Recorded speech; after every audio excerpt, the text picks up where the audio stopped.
Сәлем достар, бүгін сіздермен бірге Нори KZ. Бүгін мен бункер салған болатынмын, соған обзор жасаймын, ішін көрсетемін.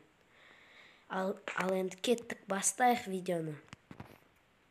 В общем, достар, мына жаққа кіріп көрейін. Бірінші үйге, бұл жақта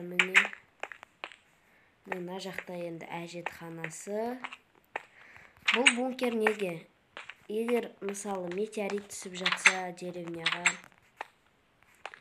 басқа да нәрселер түссе, в общем, цунами болып жатса, жителдер осы бункерге кіреді. Міне обзор жасап жатырмын. Так, іштерін көрсет. Міне мына жақта да бір спальня бар.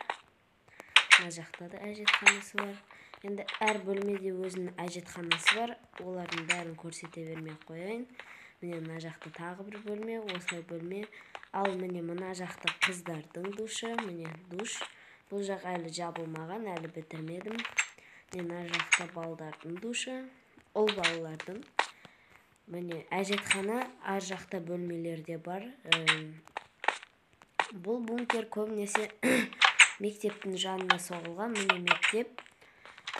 Балалар мектепте кезде тез сразу осы бункерге кіріп кетеді. Міне сыртын бір көрсетіп шығайын. Міне бедроктан жасалған. Өздеріңіз іште көргендей асты да бедрок. Мына жақ енді бір нәрсе болады, ол жағын кейін соға жатар. Мына жақта деревня ар қарай. Ар жақта мен үйім. Міне деревня. Осы жақпен дорожка да сақ қойдым. Осы жақпен, в общем, бункерге келеді да. Бір жаман заттар болып жатса, осы бункерге жителдер кіріп кетеді, достар. Міне осымен қысқа да әрі күшті видеомыз аяқталды.